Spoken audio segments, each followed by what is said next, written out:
Well, it's been a while. I'm back, and I've kind of been working on something behind the scenes, as you can see.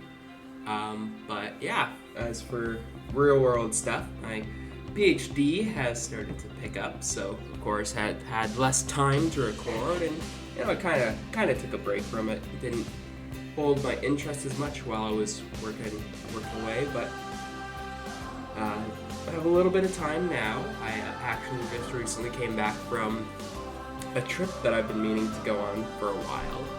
A trip to the San Diego Zoo and the San Diego Safari Park. I probably lamented about that trip before on the channel, but I finally went, and it's kind of got me in the zoo mood. So I decided to start recording. But as you can see, this is going to be a new North America zoo, sort of starting from the ground up. Over the course of the year that I was doing these videos, I kind of improved my building skill, and looking back at my North America zoo, I consider like, wow, I've really improved. Like, I can build things a lot better now, like build better than just basic shelters or just like boxes. So I thought I could either spend time and renovate that zoo and make it look better, or I can start fresh. And ultimately I decided I'm going to start fresh. And you can see, sort of have the zoo layout kind of already. So there's sort of a couple different areas. This, you can't see my mouse, but this middle area, that's going to be kind of the rodent house. Be working on that for the first 2 episodes in front of the main plaza. So the smaller area will be for prairie dogs, and the larger area, of course, for beavers. Then we have kind of a deer-themed area where we're going to have moose and reindeer. Over here we sort of have the aquatic area where we're going to have seals and sea lions, and I kind of designed the exhibits kind of like you would see. It was hard to make like a fully concrete beach area, so kind of just concrete on the bottom with a sandy beach, and got lazy and copied the exhibit for the other one. I really do not like building aquatic habitats. Then we're going to have a reptile and amphibian house, the alligators there. Almost didn't put this in the zoo because it was sort of a more cold-themed zoo. Then at the back, we're going to have our Great Plains, of course, with the bison and pronghorns, doing some cool kind of stuff over there. Here's sort of the Rocky Mountain area where we're going to have cougars, wolves, bears, and Dall sheep, which just leaves the Arctic area where we're going to have our foxes, wolves, and polar bears. But yeah, I just think my building prowess have gotten better, and things look a little nicer, a little more detailed. I've spent a lot of time in this zoo just kind of laying out the groundwork before starting on exhibits, and it's pretty much there. So yeah, today's the day, gonna start. And as I said, we're gonna start with this front exhibit being the prairie dogs.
first exhibit I've made in quite a while, where I've actually put animals in it, and I think it turned out pretty good. I was a little constrained by the space, but one thing I'm trying to do is make the habitats actually functional in where you can actually, the guests can view the animals and not get complaints all the time about how bad the view is.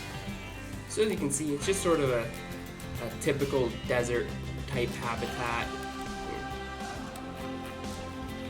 It's, you know, not too big, but it still fits the whole adult population, and it'll have room for some babies as well. But yeah, just, you know, even though it's kind of in a taiga area, I want to still include the desert motif for these guys, since they're one of the few North American animals that have it. And I just like the look of cacti. So yeah, you can see I kind of midway through regretted using the desert rock because it doesn't blend well with the terrain, but kind of looks good, kind of doesn't. But yeah, I think it's a pretty good exhibit. I like the use of depth, you know, where it goes slightly down a little bit here, and a couple of elevated areas for the prairie dogs, like there, perfectly example. Playing right there. And of course, added some basic shade structures. The zoo isn't supposed to be too fancy, you know, going with a real, because you can see everything's wood kind of motif. And I'll show a little bit of the inside. This was one of the first buildings I built for the zoo, and of course with the new conservation pack I added some of the tools to make it, you know, make it a little more realistic. But you can see in here the area, and I don't know what that is. Food? It's a keeper place. It's got the indoor area for the prairie dogs. I really like this. I've used this a lot now, but it's like a sliding door, kind of sliding barn door for the entrances to habitats and stuff. But yeah, you can see, I think it will give a pretty good view of the prairie dogs. I don't know. I think I like it, but let me know what you think in the comments as always. You know, if you like the video, feel free to leave a comment, like it, and feel free to subscribe to the channel. It'd be greatly appreciated. Even though I haven't uploaded in months, I've received quite a few subs, and I appreciate it. Just a lot of my older videos gained some traction, and I won't lie, that's some of the motivation to continue. But yeah, with that, it's going to be the end of the episode. As always, take care, and have a good day.